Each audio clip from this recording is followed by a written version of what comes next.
October 7th, 2023, a date that reignited one of the most volatile conflicts in modern history.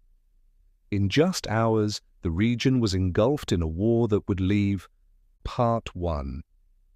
The Hamas attack on October 7th. On the morning of October 7th, 2023, during the Jewish holiday of Simchat Torah, Hamas launched an unprecedented surprise attack on Israel from the Gaza Strip. It began with a barrage of over 3,000 rockets fired indiscriminately into southern and central Israel. But the shock came from the ground incursion that followed.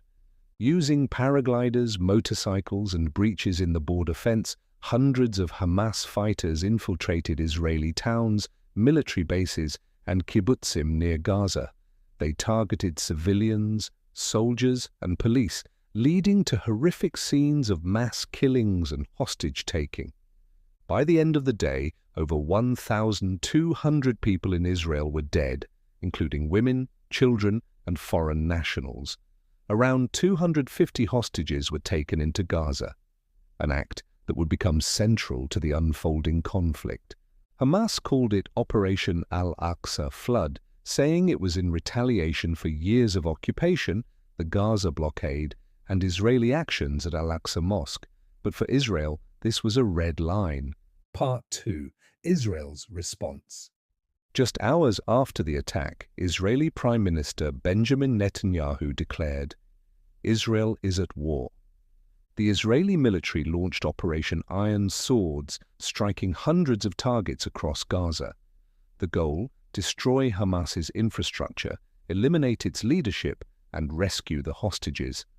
Gaza was pounded by airstrikes targeting tunnels, weapons depots, and residential areas believed to house militants.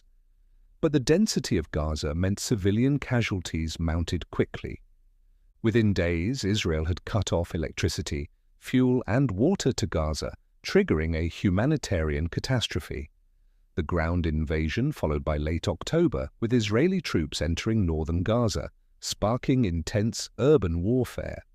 Israel argued it was targeting terrorists, but the scale of destruction led to growing international concern. Part 3. Civilian toll. By the end of 2023, the human cost was staggering. In Gaza, over 20,000 people had been killed, according to Gaza's health ministry, a majority reported as women and children.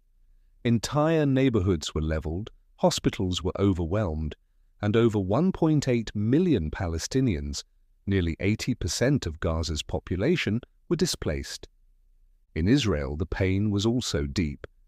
The October 7th massacre was the deadliest day for Jews since the Holocaust.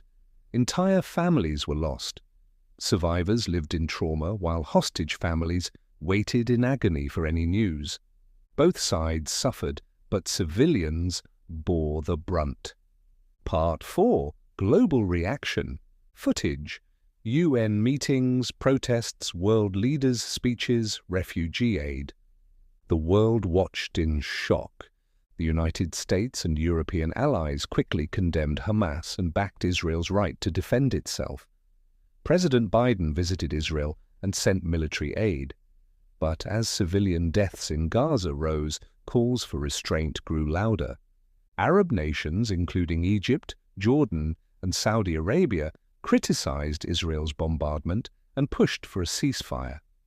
Turkey and Iran condemned both the West's support for Israel and Israel's actions in Gaza.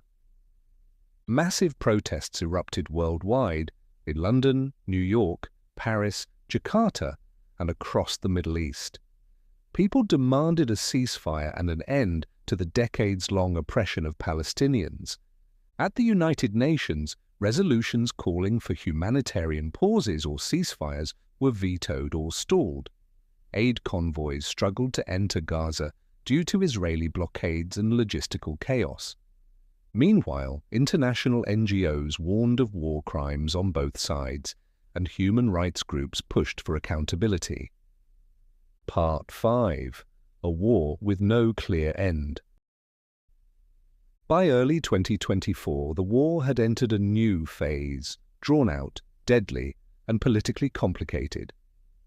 While some hostage releases occurred through Qatar-brokered ceasefires, full resolution seemed far off. Hamas still operated in southern Gaza. Israeli troops faced stiff resistance. Reconstruction efforts were impossible amid ongoing bombings. And the biggest question remains, what happens next? Israel vows to eradicate Hamas completely, while Palestinians ask, if Hamas is gone, will freedom come? Closing thought. This war isn't just about borders or rockets. It's about history, trauma, survival, and power. Thousands have died. Millions have suffered. And the scars of this war, like the ones before, may take generations to heal. Next episode, we'll dive into the global politics around the war, the media bias, alliances, and how this conflict is shaping geopolitics from Washington to Tehran. If you found this episode valuable, don't forget to like, share, and subscribe. This is Nexplain, where we uncover the story beneath the headlines.